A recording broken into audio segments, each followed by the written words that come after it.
يومكم سعيد. اليوم ما كان إلي خلق للطبخ خالص، فقررت أعملهم سندويشات على السريع وأشاركها معاكم. يا ريت أي حدا بيوصلوا الفيديو يكتب لي تعليق هيك حلو ويشجعني. مش كفاية إنه ما عندي أصحاب هون في مصر، فيا ريت يعني يكونوا اللي بيتفرجوا على الفيديوهات أصحابي ويشجعوني. جبت صدورة الدجاج وقطعتها لشرايح رفيعة. اليوم أنا ما رح أنقع الدجاج لأني قلت لكم إني عم بعمل وصفتي على السريع، فرح أتبلها تتبيلتها وأجهزها على طول، ما كان عندي وقت للنقع. حاولت إنه تكون كل الشرايح بنفس السماكة علشان تكون مدة السوى نفس الشي. خلصت كل الكمية، وهلأ عصرت عليها ليمون، تقريبا نص ليمونة، وبرشت نص بصلة برشة ناعمة كتير. أصغر مقاس بالمبرشة هو اللي برشتها فيه، نص بصلة بس. حطيت معلقة كبيرة من توابل الدجاج، نص معلقة من الكركم، معلقة صغيرة بابريكا، نص معلقة فلفل أسود، ونص معلقة كمون، ومعلقة صغيرة من الثوم البودرة، ورشة قرفة، ورشة قرنفل اللي هو المسمار، وحطيت عليها الملح لأضبط الطعم. دعكت الدجاج كتير كويس بالتتبيلة، وتأكدت إنه كل التقطيعات متفصلة، ما في شي ملزق ببعضه، لأنه أحياناً إحنا عم نقطع بيكون في أشياء لسه ما فصلت. خلصت الدجاج،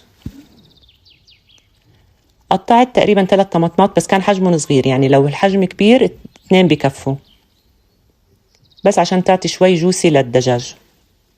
بالطاسة حطيت معلقتين من الزيت النباتي، وراح أحط الدجاج على النار. بستنى لغاية ما الجهة الأولى شوي تستوي وتتشوح. بتبلش الدجاج هيك شوي ينزل مي، بعدين بقلب على السايد التاني. هلأ راح أضيف الطماطم وأعطيهن تقليبة بسيطة.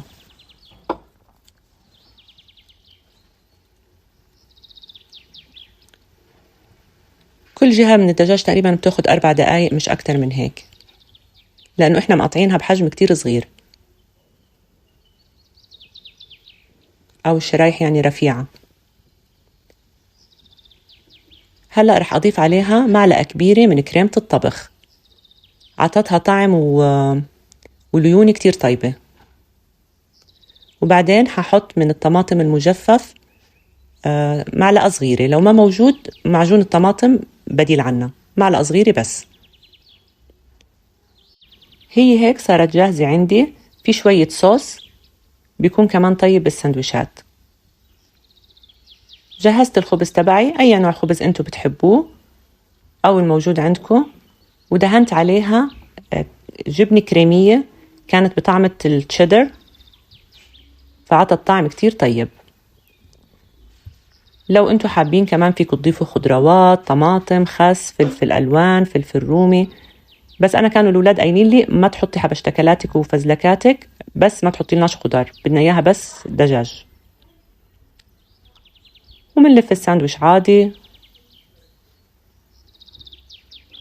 ومنجهز كل كمية الساندويشات. فيكم تعملوا صحن سلطة، أنا عملت جنبها سلطة. هون كان في طلب إكسترا من بعض الزباين عندي، حطيت له عليها شطة لابني يعني، وحطيت له كمان جبنة موزاريلا. وبعدين الدجاج، وراح ألف الساندويش. وبس لتجهز عندي كل الكمية راح أحطهم بالساندويش ميكر وأحمصهم شوي، ويكونوا جاهزين للتقديم. على السريع خلصنا سندويشاتنا، عشاء غدا بتنفع. هذا كل شي لفيديو اليوم. بتمنى ما تبخلوا علي باللايك والتعليق، واستودعتكم الله حتى ألقاكم بفيديو جديد. ويا ريت اللي عنده وصفة حابب نتشاركها مع بعض يكتب لي بالتعليقات. مع السلامة.